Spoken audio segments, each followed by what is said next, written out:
Nós estamos tratando de oficialato, mas durante os momentos em que a gente tratava do oficialato, aí a gente pegava a lista das qualificações do presbítero, depois a lista das qualificações do diácono. Ficou claro o seguinte, que essas listas, elas não são para indivíduos especiais, elas são para todos os membros da igreja. Então, que o homem seja esposo de uma só mulher, isso é requerido de todos os homens da igreja. Que o homem não seja dado ao vinho, não tenha vícios, isso é requerido de toda a igreja, não só do presbítero ou do diácono. Que seja temperante, isso está na lista dos presbíteros e dos diáconos, mas isso é algo para todos os membros da igreja. Então, pensando sobre isso, eu entendi o seguinte: nós precisamos trazer uma palavra para os membros da igreja, porque o que parece às vezes é que os membros da igreja, eles esperam que alguns homens sejam especiais, de tal maneira que esses é que vão ser votados para ser liderança da igreja. Os outros não têm necessidade de terem uma conduta diferente, mas não é assim.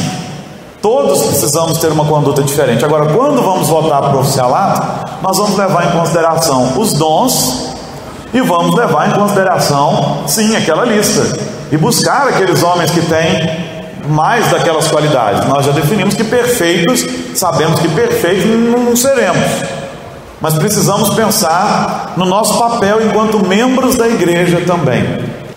Você está aqui, mas eu espero que você seja um multiplicador daquilo que nós vamos ouvir nessa manhã, porque como membros da igreja, nós precisamos exercer alguns papéis importantes, nós fizemos alguns compromissos importantes, nós fomos ensinados lá na classe de doutrina, classe preparatória para a pública profissão de fé, sobre nossas responsabilidades, sobre nossos deveres, sobre os privilégios que um cristão tem, mas às vezes as pessoas precisam ser lembradas disso. Eu quero te convidar a abrir a sua Bíblia na primeira carta de Paulo à igreja de Corinto.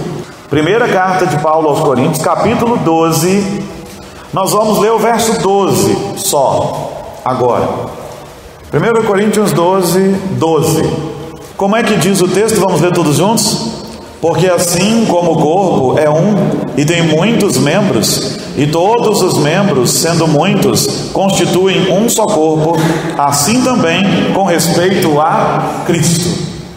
Com relação ao corpo de Cristo também, há muitos membros, mas eles não podem ser membros estagnados, é o que vai defender o texto bíblico. Cada membro precisa ter uma função, ele precisa encontrar a sua função. Nós não somos passivos no corpo de Cristo, nós somos ativos. Nós não podemos nos assentar esperando tão somente receber. Nós recebemos, mas também doamos. Nós recebemos, mas também fazemos. Nós recebemos, mas nós também praticamos. O membro da igreja não pode ser um mero assistente. Não pode ser aquele também que cobra do oficialato, cobra da liderança, cobra da igreja, mas não faz. Ele também precisa fazer. É muito cômodo, muito fácil a gente olhar para a igreja e falar: olha, isso não está sendo feito, aquilo não está sendo feito, eu penso que devia ser feito assim. Se eu não fizer, isso até pode ser uma crítica válida, mas ela acaba sendo invalidada pela minha inércia. E no verso 17 está escrito assim: ora, vós sois corpo de Cristo, e individualmente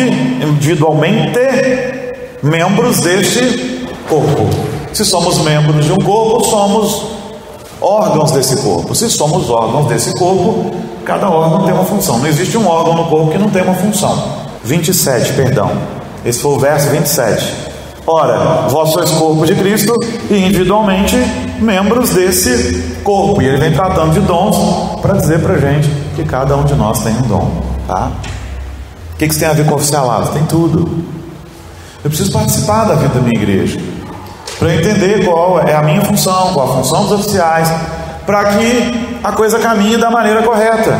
Nós vamos lembrar inclusive um princípio que está expresso e que nós tratamos dele aqui no Dia dos Estudos, que é a finalidade da igreja. Talvez muitos não entendam a finalidade da igreja. Qual é a finalidade básica da igreja? Muitas vezes a pessoa se torna membro, eu não sei o que acontece, talvez ele ele venha para a igreja por muitas razões, e apesar de ter sido ensinado da maneira correta, em algum momento ele talvez se esqueça disso, ou se canse, não sei. Mas quando nós tratamos da finalidade da igreja, antes de falar dos oficiais, na nossa Constituição da igreja diz o seguinte, lá no artigo 2: a Igreja Presbiteriana do Brasil tem por fim prestar culto a Deus em espírito e em verdade, pregar o Evangelho, batizar os conversos, seus filhos e membros sob sua guarda, e ensinar os fiéis a guardar a doutrina e prática das Escrituras do Antigo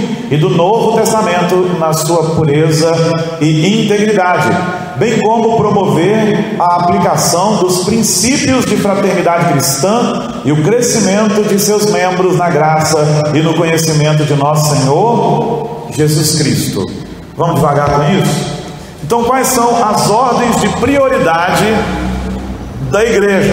As ordens de prioridade da igreja são: primeiro, prestar culto a Deus em espírito e em verdade. Antes mesmo de sair para pregar o Evangelho, a igreja precisa aprender a prestar culto a Deus em espírito e em verdade, porque senão você prega o Evangelho, as pessoas talvez até venham, mas quando elas chegam aqui, qual o ambiente que elas encontram? De uma igreja que está prestando culto em espírito e em verdade?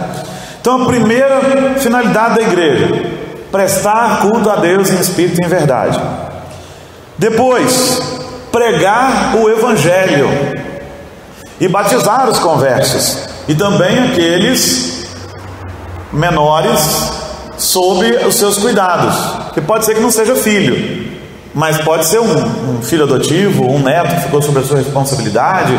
Então, nós os incluímos na aliança do Senhor. Nós já explicamos isso aqui, não é o tema hoje, porque batizamos nossas crianças, mas não é para se parecer com nenhum outro segmento.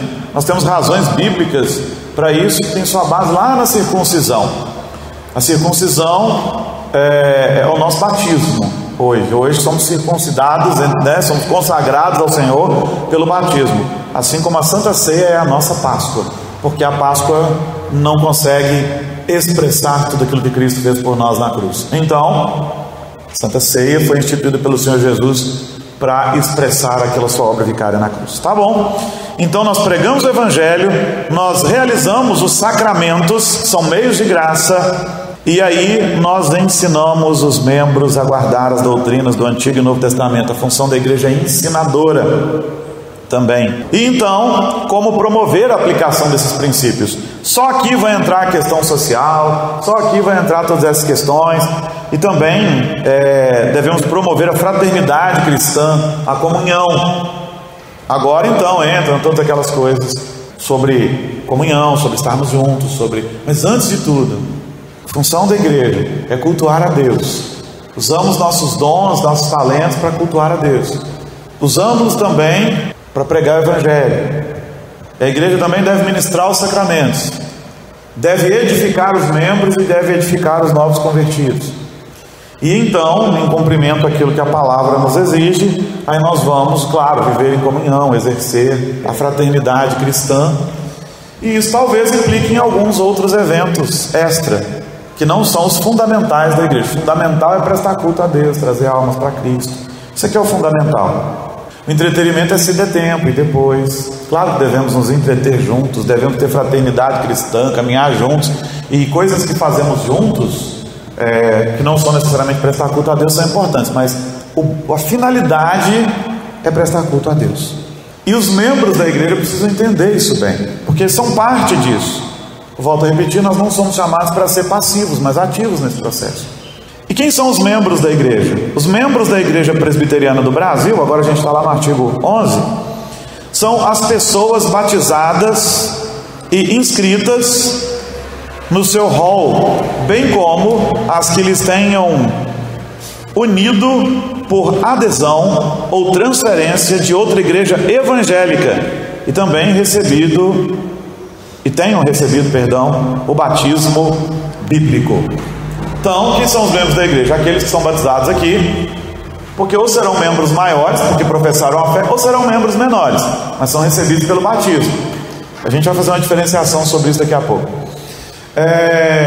E aqueles que vêm transferidos de uma outra igreja evangélica. Agora aqui tem um ponto interessante: que tenham recebido o batismo bíblico. E então a IPB até se reuniu e definiu que algumas igrejas neopentecostais hoje em dia, quando as pessoas vêm de lá, elas não vêm por transferência, elas precisam ser doutrinadas e precisam ser reensinadas, e dependendo da denominação precisam até ser rebatizadas, porque não receberam o batismo bíblico. Receberam um batismo que não é o bíblico, porque em algumas denominações não se ensina a importância desse sacramento e do da ceia também. É muito comum, que em algumas igrejas as pessoas sejam convidadas indistintamente para participar da Santa Ceia. Você pode ser venha, espírita, católico, umbandista, o que quer que você seja, venha participar da mesa do Senhor. E a mesa não é um sacramento, ela não é um ritual inclusivo, ela é exclusiva. Exclusiva de quem? Exclusiva dos crentes em Cristo Jesus. Por razões que nós já explicamos. Quem participa da ceia sem discernir o corpo, sem entender tudo aquilo, ele toma para si condenação. E nós não queremos condenar as pessoas. Assim como a ceia não é compreendida em alguns segmentos hoje, o batismo também não. Nós já recebemos aqui pessoas que disseram categoricamente: eu quero ser rebatizado porque eu nem sabia o que eu estava fazendo lá naquele dia. Eu cheguei no domingo na igreja, no segundo domingo eu perguntaram se eu queria ser crente, no terceiro me batizaram, no quarto eu estava pulando carnaval. Nós temos testemunhos assim aqui, e não temos um só não nessa sequência, mas temos outros que disseram: olha, quando eu fui recebido lá, em algum lugar, eu não sabia o que eu estava fazendo, eu não sabia o significado do batismo, eu não sabia qual era a obra redentora toda do Espírito Santo, a obra, que a aplicação da obra redentora de Jesus, que é realizada pelo Espírito Santo, eu não sabia nada disso. Então, sim, as pessoas têm que ser recebidas pelo batismo bíblico, e nem todo lugar hoje que carrega o nome de evangélico, de fato, tem o batismo bíblico. Então, você foi recebido por essa igreja, pelo batismo, pela profissão de fé, você é um membro da igreja. Os membros da igreja são comungantes e não comungantes. Comungantes são os que foram recebidos por pública profissão de fé. E os não comungantes são os membros menores de 18 anos de idade que, batizados na infância, não tenham feito a sua pública profissão de fé. Então aqui é assim: você fez sua profissão de fé e passou pelo batismo? Claro, passou pelo batismo e fez profissão de fé, você é um membro comungante, tem todos os direitos. Os não comungantes são aqueles que foram recebidos na infância, então eles são não comungantes, eles não têm todos os direitos de membro, eles estão sob os cuidados da jurisdição de um membro maior. Agora, se ele chegar à idade de 18 anos e não tiver feito sua profissão de fé, ele não consta mais naquele rol de não comungantes. Ele tem que ser excluído porque nunca fez seu compromisso. E convenhamos, chegar aos 18 anos sem ter feito seu compromisso é porque você não quis fazer mesmo. Aliás, hoje em dia, chegar até menos do que isso, uns 14, 15, porque está todo mundo tão cheio de informação, tão cheio de coisa. Mas de qualquer modo, diz a nossa Constituição que se chegar aos 18 sem ter feito profissão de fé, então aquele membro menor ele deixa de ser membro da igreja. A gente automaticamente exclui do rol de membros. Mas o membro comungante, ele tem todos os direitos de membro. O artigo 13 da nossa Constituição vai dizer que somente os membros comungantes gozam de todos os privilégios e direitos da igreja. Então só os membros comungantes serão oficiais, podem ser votados oficiais, só os membros comungantes votarão, só os membros comungantes participam do sacramento da mesa do Senhor, ou que sejam comungantes em plena comunhão com a sua outra igreja. Então votar e ser votado é um privilégio e um direito de um membro comungante. Então ele tem esse direito, ele tem esse privilégio. Aí tem alguns parágrafos aqui que dizem assim: só poderão ser votados os maiores de 18 anos e civilmente capazes. Isso para ser votado para presbítero, diácono. Para algumas sociedades também não se aplica a UPA ou CP, mas daí para cima. Para alguém exercer cargo eletivo na igreja, é indispensável o decurso de 6 meses após a sua recepção. Para o presbiterato ou diaconato, o prazo é de 1 ano, salvo casos especiais a juiz do conselho, quando se tratar de oficiais vindos de outra igreja presbiteriana. Nós explicamos isso aqui quando tratávamos do presbítero e do diácono. Para alguém ter um cargo eletivo, ser eleito para alguma coisa na igreja, ele tem que ser membro há pelo menos 6 meses. Por exemplo, vamos votar no fulano para presidente da UPH. Chegou, está novo, vamos votar. Mas ele tem 6 meses que ele é membro da igreja. Se não tem, não pode. O MP, a mesma coisa. SAF, a mesma coisa. Outros ministérios da igreja, também. Agora, se for para o cargo de presbítero ou diácono, além dos requisitos que ele tem que ter, ele não pode ser eleito se ele não é membro há mais de um ano. Aí, mas tinha uma ressalva aí, salvo se ele já for presbítero lá na outra igreja, vier para a igreja de cá, né, vier transferido, aí o conselho se reúne e vê a conveniência disso. Mas de um modo geral, para ser votado para cargos na igreja, 6 meses, para oficialato, 1 ano, mais de 1 ano. Somente membros da igreja, de igreja evangélica, em plena comunhão, acabei de falar disso, né? Poderão tomar parte na Santa Ceia do Senhor, apresentar ao batismo seus filhos, bem como os menores, sob sua guarda. Então, qual que é a ideia aqui? A pessoa não pode chegar e falar aqui, eu quero batizar meu filho. Mas você não é membro aqui? Você... Não, mas eu quero, não pode. Ou então, eu trouxe o meu menino para ser batizado. O que ele é seu? Ele é filho do meu vizinho, ele é meu bisneto, mas ele não está sob a sua guarda, não é você que vai cuidar dele, então você não pode trazer. Você tem que trazer aqueles que estão sob sua responsabilidade. Tem um ponto interessante, que é exatamente onde eu queria chegar, que são os deveres dos membros, que também estão elencados aqui. A gente vê nas Escrituras, sabe que tem que participar da vida da igreja, sabe de muitas coisas, mas algumas coisas talvez a gente não se esqueça ou não tenha parado para pensar nelas. O artigo 14 da nossa Constituição diz que são deveres dos membros da igreja, conforme o ensino e o Espírito do nosso Senhor Jesus Cristo. Primeiro, viver de acordo com a doutrina e prática da Escritura Sagrada. Testemunho, a vida, a palavra. Pastor, isso é óbvio. Mas nem sempre acontece. Por exemplo, a Escritura nos diz que nós devemos congregar, nem todo mundo congrega. Devemos ter prazer em estar na casa do Senhor, nem todo mundo está, não se esforça por isso. Devemos dar bom testemunho, nem todos o dão. E modernamente, se você questionar isso, mas Deus conhece o meu coração, ninguém pode me julgar. São os argumentos modernos. Deus conhece o seu coração, mas nós estamos vendo o fruto, e você está vendo os meus frutos, nós vemos os frutos uns dos outros. Aí ele vai dizer, mas ninguém pode me julgar, verdade. Ninguém pode chegar e dizer assim, fulano, você vai para o inferno. Isso é com Deus, ou você vai para o céu, você já está salvo. Isso é com Deus. Mas Jesus nos ensinou a julgar os frutos. Então sim, nós podemos chegar diante do nosso irmão e dizer, querido, o seu fruto não é um fruto de um cristão. Então você precisa dar frutos. São deveres do cristão. E por que eu resolvi tratar dos deveres dos membros? Porque às vezes todo mundo é bom, vamos cobrar do diácono, vamos cobrar do presbítero, vamos cobrar do pastor e de nós mesmos. Então testemunhar, viver a Escritura, isso é um ponto importante. E aí de repente você está aqui, você está buscando, mas você vai ser confrontado com um irmão que vai começar a reclamar disso, daquilo outro. Então é hora de perguntar, querido, a gente até lembrou na escola dominical, num estudo sobre oficialato, sobre os deveres, as responsabilidades do membro também. Como é que você está nisso aí? Você está criticando e tudo, você está criticando o presbiterato, o diaconato, mas e a sua vida? Você foi lá elegê-los? Você estava na assembleia? Você participou da vida da igreja? Você indicou os irmãos sob oração?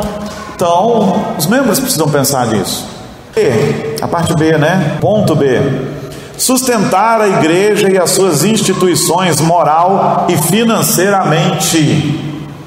E aí, às vezes, sustento moral, ele pode não acontecer da parte de alguns membros. Mas ele é muito bom para cobrar, nós temos que cobrar isso, temos que cobrar aquilo. E quando o pastor ou o presbítero ou mesmo um irmão exercem a função que lhes é devida e diz, meu irmão, você precisa melhorar nessa parte moral, ninguém tem direito de falar nada comigo. Tem, porque você se colocou debaixo desse compromisso. Você fez um compromisso de sustentar a sua igreja moralmente. Vamos pensar no moral primeiro.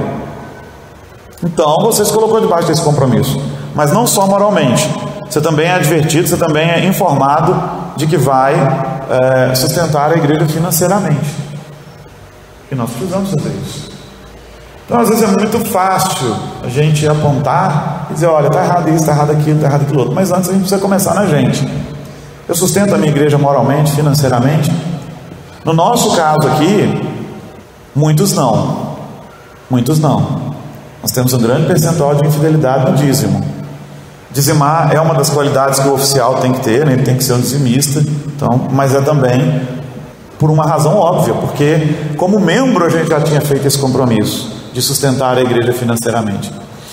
Eu tenho dito que se nós tivéssemos aí 100% de fiéis dizimistas, nós tínhamos terminado a construção, faríamos obras e ofertas missionárias e muitas outras já teríamos feito, muitas outras melhorias, muitas outras coisas e muitos outros investimentos. Mas nós temos um problema nessa área.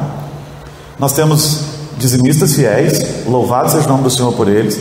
Nós temos dizimistas esporádicos, de vez em quando eles dizimam, precisa dar uma melhorada. E nós temos aqueles que nunca dizimam, e é um percentual bem grande. Não dizimam nem ofertam. E eu tenho uma compreensão pessoal, é assim que nós praticamos lá em casa. Para mim, a oferta é aquilo que excede o dízimo. Ou seja, depois que eu dizimo, que é o meu privilégio mensal, eu recebo, então eu devolvo. Depois que eu dizimo, muitas vezes sou tocado a ofertar por uma causa. Tem algumas causas que são ofertas mensais nossas, aí é oferta. Agora, quando eu coloco lá no gasofilaço alguma coisa que me dá na telha, sendo eu membro da igreja, isso não é dízimo. E no meu entendimento, se eu estivesse fazendo assim, também não seria nem oferta. Mas nós fizemos um compromisso de sustentar a igreja financeiramente. Só estou lembrando os compromissos, não estou julgando ninguém. Você vai orar ao Senhor sobre isso, você vai pensar sobre isso, e deixe que a palavra fale ao seu coração. Mas a verdade é que muitas vezes, e até no ministério a gente tem essa experiência, pessoas que cobram, os bancos tinham que ser melhores. Eu também acho, nós precisamos de bancos melhores. O som tinha que ser melhor, a igreja tinha que ser... Eu também concordo. Mas muitos deles, não todos, tá? Tem irmãos que fazem esse compromisso, fazem essa crítica porque estão preocupados mesmo. Mas muitos, uma parcela grande, quando você vai saber, ele não colabora com nada. É como dizia minha avó, é só venha a nós, ao vosso reino, nada. Então nós temos um compromisso de sustentar também assim. Não estou entrando no mérito que você está desempregado. O que eu gosto do dízimo é isso. Você recebe X, você dá 10%. Você não recebeu nada, você vai dizimar sobre nada? Vai, então, né? O dízimo, ele é muito justo nesse aspecto. Ele não aperta ninguém. Não é aquele princípio até antibíblico, né? Você vai entregar o que você deseja ganhar. Não, claro que não. Você vai entregar 10% que você ganha. Aí tem gente aí fazendo empréstimo para aquilo ali, é antibíblico. Ah, vou entregar R$1.000 que eu tenho um sonho de ganhar 10 mil. E aí Deus, mês que vem, vai estar obrigado a me fazer ganhar isso aí. Isso não existe, isso não é bíblico não. Mas temos um compromisso de sustentar a igreja moral e financeiramente. E também, ponto C, obedecer às autoridades da igreja, enquanto essas permanecerem fiéis às sagradas escrituras. Isso aqui não é só um ponto da nossa Constituição, como é um ponto do nosso compromisso no dia da profissão de fé. Você promete obedecer às autoridades da igreja enquanto essas mantiverem fiéis às sagradas escrituras. Até estava reconferindo, né, o meu manual litúrgico, e vendo dentro todos os compromissos. A gente declara que crê em Cristo Jesus, a gente no dia da profissão declara que crê nas escrituras como regra de fé e prática, a gente declara, faz compromisso de sustentar a igreja moral, financeiramente. Esse compromisso a gente fez no dia da profissão de fé. Então nós não estamos enganados com relação a eles, nós os fizemos quando professamos a nossa fé aqui em Cristo Jesus. E a menos que os seus líderes tenham se tornado hereges, o compromisso continua valendo para o resto da vida. Até que Jesus volte. Até que Jesus volte. O último ponto é participar dos trabalhos e reuniões da sua igreja, inclusive assembleias. E nós fazemos esse compromisso. Não só de participar, como de evangelizar, de ensinar nossos filhos, quando temos filhos e os trazemos ao batismo, ensinar nossos filhos para que eles também cresçam, crendo na palavra, para que eles também cresçam, respeitando as autoridades. Então nós temos uma série de compromissos que fazemos. E quando nós vamos votar em oficiais, nós precisamos pensar nessas coisas, nos nossos compromissos, naquilo que precisamos fazer. Nós temos um privilégio glorioso. O Senhor Jesus nos chamou para viver para a glória dele, para participar da obra dele. Nós fomos informados dos nossos compromissos. É por isso que a gente passa meses ali naquela classe de doutrina, classe Nova Vida, algumas igrejas chamam de catecúmenos, né? Para que todo mundo seja informado, e ao fim do curso você tem certeza que você quer ser membro da igreja? Quero. Então nós não estamos enganados. Nós teremos lideranças oficiais? Teremos. Mas nós também temos a nossa parte nesse negócio todo. E precisamos vir aos cultos. Há membros que aparecem esporadicamente na igreja. Alguns vêm no domingo à noite para assistir ao culto. Está errado, eu não venho assistir ao culto. Eu venho cultuar. Aquele que vem para assistir ao culto, vem pela razão errada. Se ele for um visitante, tudo bem. É um visitante, ele veio assistir o culto. O dia que a graça salvadora tocar o coração dele, ele vai deixar de ser um assistente do culto, vai se fazer membro da igreja e vai se tornar alguém que cultua. Porque a teologia do culto nos ensina que culto é serviço. O culto é o serviço de adoração a Deus. Se você pegar o significado lá no Velho Testamento e no Novo Testamento, é a mesma coisa. Culto é serviço, serviço de adoração. Então eu não venho assistir o culto, eu venho prestar culto. Por que às vezes a gente até comenta com o irmão: meu irmão, você ficou citado lá no culto, você não participou do louvor, você estava voando na hora da palavra, porque você não veio assistir um culto. Não é um espetáculo, não é um teatro, você veio cultuar. Então já no culto você é chamado a participar da vida da igreja. Eu estou aqui pregando, mas você precisa participar. O ministério de louvor está aqui ministrando, mas você precisa cantar. Você veio para cultuar. Então a gente participa dos cultos. E quando a gente fala de culto, a gente não está falando só de culto de domingo à noite, não. Agora nós estamos em culto. Na quarta-feira, quando aprendemos no estudo bíblico, isso é culto. Quando nós estamos orando, é culto. Por isso que às vezes a gente usa, o termo culto de estudo bíblico, culto de oração. Claro que todo culto tem que ter exposição da palavra, todo culto tem que ter oração, mas nós separamos esses momentos. E para o membro maduro, o membro que cresceu, diante do Senhor, todo culto é culto. Eu gosto mais do culto tal. Isso não pode ser assim. Além de participar do culto, quer seja através de ministérios e participar da vida da igreja através dos ministérios, eu também preciso estar nas assembleias. Muitos irmãos não vêm: é chato, cara. Se for assembleia ordinária, então, aquela que acontece todo fim de ano, aí muitos faltam. Na extraordinária às vezes vem, eu vou porque eu vou votar no fulano, vou votar no meu amigo, que não pode ser assim, a menos que seu amigo tenha a mesma vocação para o oficialato. Eu vou porque não é uma questão de partido político, nada disso, é uma questão espiritual, deve ser feito debaixo de oração. Nós precisamos de um representante do segmento tal da igreja lá no conselho, fulano vai estar lá. Não, nós precisamos de homens de Deus que representem a igreja do Senhor lá no conselho. Precisamos de homens de Deus que façam o trabalho ajudador na junta diaconal. Então precisamos estar nas assembleias, até porque as assembleias não tratam só de prestar os relatórios no fim do ano ou de eleger presbítero e diácono. Assembleias também elegem pastores, mas não só isso. Algumas assembleias tratam de questões patrimoniais, há questões sérias da vida da igreja que a gente precisa se reunir para tratar desses assuntos. Então, queridos, você está aqui, glória a Deus por isso, mas nós precisamos multiplicar essa ideia. Meu irmão, falar com o mesmo entusiasmo, você vai naquele congresso com o mesmo entusiasmo. Meu irmão, você vai à assembleia, você precisa ir lá, você precisa participar da vida da igreja. Alguns membros no correr do tempo vão desanimando, a gente tratou disso também. Estou ficando desanimado porque ninguém me deu nada para fazer, então eu não vou à igreja. Mas é porque ele não vem à igreja que muitas vezes ele não é posto para fazer nada. Agora, quando o sujeito tem visibilidade, a igreja começa a ver naquele irmão vocação, ela começa a colocá-lo. É ao contrário do que ele pensa. Ele pensa que ele vai ficar firme na igreja porque deram para ele um cargo, e se não me derem nenhum cargo eu não vou à igreja. Mas é ao contrário, eu estou firme na igreja, então a igreja vai reconhecendo daquilo que eu posso exercer, ministérios, cargos. O princípio é justamente o contrário. Eu estou firme na igreja por causa de Jesus e não por causa dos cargos. Eu venho aos trabalhos da igreja por causa de Jesus. E eu não posso raciocinar assim: bom, já que eu não tenho nenhum cargo, agora também não preciso cair na igreja com frequência. Agora eu tenho mais tempo para eu fazer o que eu quiser fazer. Não, porque eu sou um cristão e eu fiz um compromisso de estar na casa do Senhor. É claro que por N momentos eu não vou conseguir estar, porque eu estou trabalhando, porque eu estou estudando.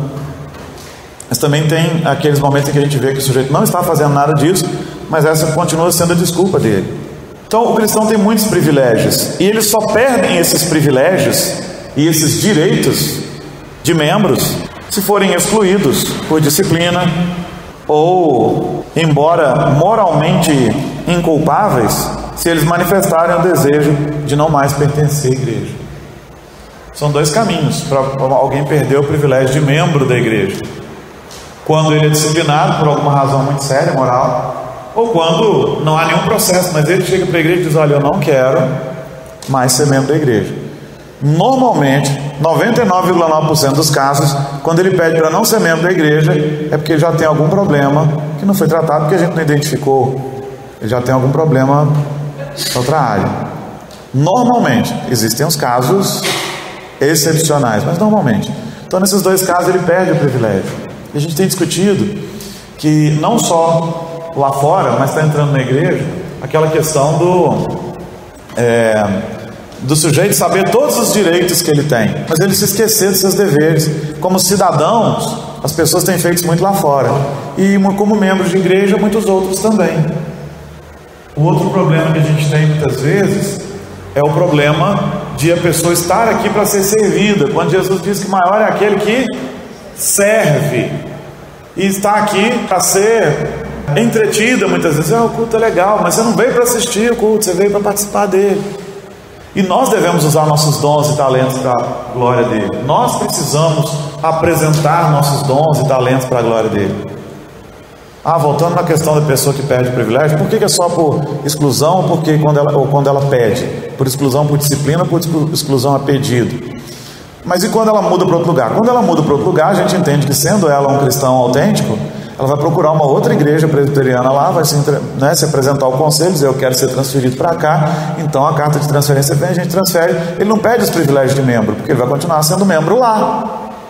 Então são basicamente nesses dois casos: quando ele é excluído ou quando ele pede a sua exclusão. No geral, a gente espera que os membros participem da vida da igreja, que eles apresentem seus dons e seus talentos para participar da vida da igreja, que eles entendam que nós temos muitos privilégios enquanto membros. Nós votamos, podemos ser votados, nós temos o privilégio de exercer cargos, de exercer liderança, nós temos o privilégio de adorar o Senhor, de servir o Senhor, e nós temos a responsabilidade de dar bom testemunho, de sustentar a obra, de trabalhar na igreja, de fazer como deve ser feito. E nós até precisamos aprender a conversar amorosamente com os nossos irmãos, dizendo: meu irmão, você está criticando, mas você participa da vida da igreja? Você está criticando o conselho, a vida diaconal, mas você participou daquele momento de escolha daqueles homens? Você estava sob a oração naquele dia? Se ele disser que estava, então que bom, meu irmão. Então agora, como membro, vamos lá conversar então com os nossos oficiais. E se ele não estava, ele precisa ser conscientizado de que ele precisa participar da vida da igreja dele. É muito fácil eu não participar da vida da minha igreja e depois: não, agora a igreja não está satisfatória, talvez eu até procure uma outra igreja. Isso é infidelidade. Eu faço um compromisso, depois eu vou trocando, e por minha causa, você tem uma razão para poder deixar essa igreja um dia, se ela não for fiel às Escrituras. Mas você não tem outra razão, porque o compromisso foi esse: nós vamos ser fiéis às nossas autoridades, nós vamos honrar as nossas autoridades enquanto elas se mantiverem fiéis às Sagradas Escrituras. Se elas não estão sendo fiéis às Sagradas Escrituras, você está desobrigado. Agora, do contrário, se a gente só espera ser servido na igreja, e porque não está achando que está sendo servido a contento, a gente não quer mais estar aqui, então a gente está com um erro, está com um problema. Agora, aquele membro que está participando da vida da igreja, sim, ele tem todo o direito de chegar e falar: olha, gente precisa caminhar numa outra direção, talvez. Eu estou entendendo isso. Aí a gente vai olhar nas Escrituras e ver se essa observação também é pertinente, porque tem isso. Muitas vezes o que as pessoas reivindicam não é aquilo que está prescrito nas Escrituras, mas se estiver, vamos caminhar nessa direção. Mas essa manhã é mesmo um chamamento para nós pensarmos sobre o nosso envolvimento com a igreja. Qual o grau de envolvimento que eu tenho com a igreja? E o grau de envolvimento que eu tenho com a igreja está intimamente ligado ao meu grau de vida devocional. Nós já falamos isso aqui muitas vezes, nós comentamos muito no conselho. Normalmente, quando alguém acaba tendo que passar por uma disciplina, alguma coisa na igreja, uma das primeiras perguntas que a gente faz e tem feito é: como é que anda a sua vida devocional? E aí a gente vê às vezes um que engasga, ou outro que sempre está planejado: não tem, não leio a Bíblia todos os dias, não tenho lido a Bíblia, eu não tenho orado. A nossa vida devocional, a nossa vida particular com Deus está intimamente ligada àquilo que a gente vive na igreja do Senhor Jesus. Então a gente precisa começar por aí. Como é que anda a minha vida devocional? Como é que anda a minha vida diante de Cristo Jesus? Como é que anda tudo isso? e saber que eu preciso participar da vida da igreja, em todos os momentos, e é participar da vida da igreja, não é só assistir. E então, com certeza, eu terei a autoridade e eu teria o privilégio de poder falar, sugerir, às vezes até propor, às vezes até reclamar. Nós vimos que a junta diaconal surgiu de uma reclamação, era uma reclamação pertinente, surgem os primeiros diáconos e resolvem aquilo. Mas quando eu não participo da vida da igreja, fica complicado. E eu sou chamado a participar e não a assistir. Eu sou chamado a servir e não a ser servido simplesmente. A gente tem igrejas contemporâneas que querem só oferecer isso às pessoas, né? Vocês serão servidos aqui no culto à noite. E então nós temos às vezes ministérios remunerados, pastores para cada área.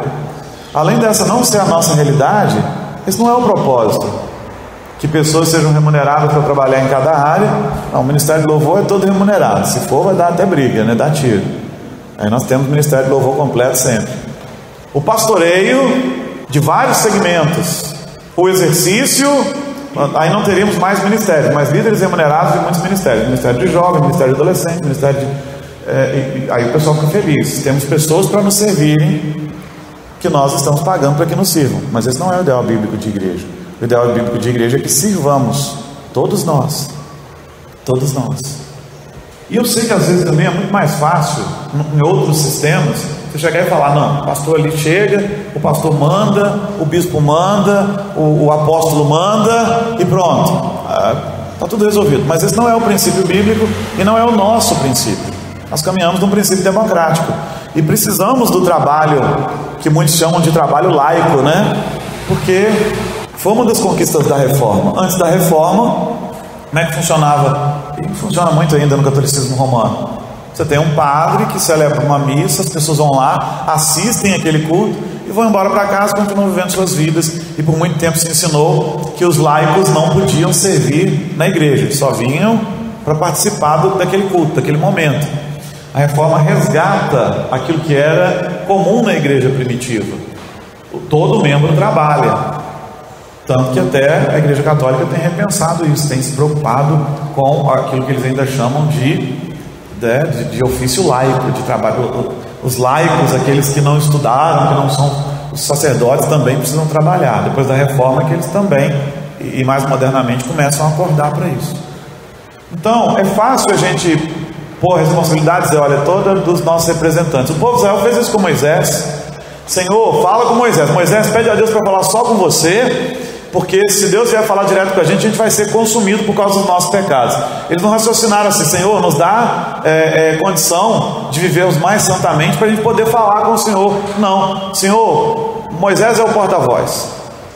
E na verdade o Senhor espera que todos nós, como povo de Cristo e como corpo de Cristo, participemos. Isso é uma chamada mesmo para a igreja.